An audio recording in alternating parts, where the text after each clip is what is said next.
नमस्कार दोस्तों, स्वागत है आपका फिर से एक नई वीडियो में। दोस्तों खबर है चिंता की, क्योंकि चाइना में बहुत तेजी से कोरोना फैल रहा है और आगे आने वाले टाइम में जनवरी और दिसंबर को मिलाकर लगभग चाइना में 10 लाख से ज़्यादा लोगों की मृत्यु होने वाली है केवल कोरोना से। और दोस्तों डिस्क्लेमर में पहले आपको बता दे रहा हूँ, क्योंकि ये जानकारी मैं कुछ न्यूज़पेपर एंड रिसर्च पेपर के आधार पर बता रहा हूँ। तो दोस्तों आइए जानते हैं कि इस न्यूज़ में कितनी सच्चाई है। और दोस्तों हाल में खबर आई है कि एप्पल चाइना से परेशान होकर इंडिया आने की तैयारी कर रहा है। तो चलिए दोस्तों स्टार्ट करते हैं और जानते हैं कि इस न्यूज़ में कितनी सच्चाई है। तो वीडियो को एंड तक देखते रहिएगा। अगर चैनल पर पहली बार आए हो तो चैनल को सब्सक्राइब करके बेल आइकन प्रेस कर लीजिएगा। तो दोस्तों सबसे पहले आप न्यूज़ की कुछ कटिंग देख लीजिए।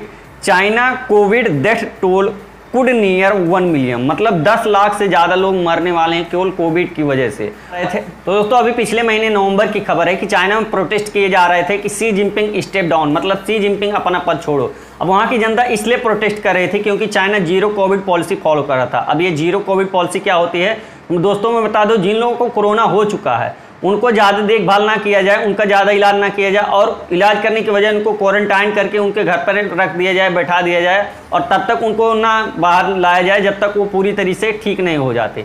तो इस वजह से चाइना की जनता प्रोटेस्ट कर रही थी और प्रोटेस्ट करने के बाद शी जिनपिंग दबाव में आकर सारे रिस्ट्रिक्शन हटा देते, सारे प्रतिबंध हटा देते हैं। और हटाने के बाद, लॉकडाउन हटाने के बाद ये सब इतने ज़्यादा केसेस आ रहे हैं। इसी केसेस को देखते हुए एक हांगकांग का रिसर्चर है जिसका नाम है गैब्रियल लियोंग। गैब्रियल लियोंग ने ये रिसर्च पाया है कि वहाँ का उसने दौरा किया चाइना का और अपने रिसर्च में बताया कि अगर इस तरीके से लॉकडाउन हटा दिया गया, इस तरह से सारे प्रतिबंध हटा दिए गए तो आगे आने वाले दिसंबर और जनवरी के महीने में चाइना में लगभग 10 लाख से ज़्यादा लोगों की मृत्यु हो जाएगी। अब इस व्यक्ति के जो रिसर्च है इसको लाइटली नहीं लेना चाहिए, क्योंकि इस व्यक्ति ने हांगकांग के बारे में प्रेडिक्शन किया था 2022 में फरवरी के महीने में। इस व्यक्ति ने एक रिसर्च पेपर में बताया था कि हांगकांग में लगभग फरवरी में 7,000 से ज़्यादा लोगों की मृत्यु होने वाली है ओमिक्रॉन वेरिएंट की वजह से। और यही हुआ दोस्तों कि अचानक से फरवरी में ओमिक्रॉन वेरिएंट की वजह से हांगकांग में बहुत तेज़ी से मृत्यु होने लगी और ये आंकड़ा लगभग 7,000 के पार हो चुका था। मतलब जो आंकड़ा उसने कैलकुलेशन करके बताया था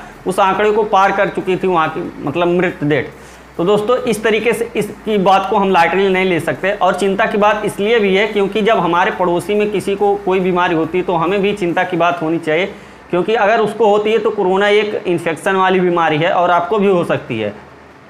तो इस वजह से इस न्यूज़ को हम लाइटली नहीं ले सकते। और जैसा कि आपको पता है कि अगर चाइना में इसकी संख्या बढ़ती है तो इंडिया में भी आ सकता है, इसलिए इंडियन सरकार को भी एक बार पे इस चीज़ का चेक कर लेना चाहिए। शी जिनपिंग की टेंशन और ज़्यादा बढ़ गई है क्योंकि चाइना की जो वैक्सीन है उसमें ज़्यादा स्ट्रेंथ नहीं है, इसलिए शी जिनपिंग बाहर की कंपनियों से, जो विदेश की कंपनियां हैं जो वैक्सीन बनाती हैं, उनसे कांटेक्ट कर रहे हैं। फाइजर और मॉडर्ना, ये 2 कंपनियां हैं जो वैक्सीन बनाती हैं। इनसे चाइना ने कांटेक्ट किया और बोला कि आप हमें वैक्सीन दे दो या फिर वैक्सीन बनाने का फार्मूला दे दो। तो अभी फाइजर आके चाइना में अपनी मतलब वैक्सीन के ऊपर काम कर रही है, जबकि मॉडर्ना कंपनी जो है वो इस चाइना के रिक्वेस्ट को इनकार कर दिया है। और इसी भी WHO ने भी ये भी रिपोर्ट मांग ली है कि आप ये बता दीजिए कि जो कोरोना का ओरिजिन हुआ था वो आपके यहाँ से हुआ था या नहीं हुआ था। अगर हुआ था तो उसकी भी रिपोर्ट हमें दे दीजिए, अगर नहीं हुआ था तो उसकी भी रिपोर्ट हमें दे दीजिए। और चाइना में इतने ज़्यादा लोग ओमिक्रॉन के वेरिएंट से इसलिए डर रहे हैं क्योंकि उनको डर है कि जैसा कि आपको होता है ना कि अचानक से कोई लॉकडाउन लगा देता है, अचानक से कोई लॉकडाउन हटा देता है तो आपको टेंशन में डालते हो। वो ऐसी बात है कि जैसा आप कभी हॉस्पिटल में गए हो और बीमार हो और अचानक से आप बोलते हो मैं जाऊँ और डॉक्टर गुस्से में आकर बोल दे हाँ जाओ तुम अब बिल्कुल ठीक हो, तुम कुछ भी खा सकते हो, कुछ भी पी सकते हो। तो ऐसा कहने पर डॉक्टर जब कह देता है ऐसा तो आपको कुछ डाउट होता है कि डॉक्टर गुस्से में कर रहा है। तो इसी वजह से चाइना की जो सरकार है वो बोल रही कि अभी कुछ नहीं होगा, अब आप बिल्कुल मतलब फ्री हो सकते हो, कुछ ज़्यादा मतलब मरीज नहीं आएंगे, आप एकदम ठीक हो सकते हो, बस केवल आप अपनी मतलब सेल्फ केयर करो।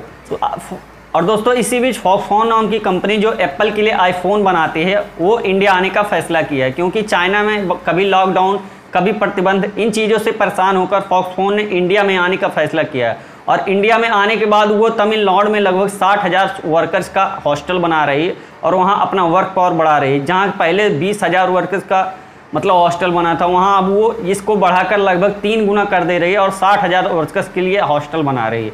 अब ये अगर फॉक्सकॉन कंपनी इंडिया में आती है तो इंडिया के लिए एक बहुत अच्छी अपॉर्चुनिटी है और बहुत सारी युवाओं की जॉब भी मिलेगी।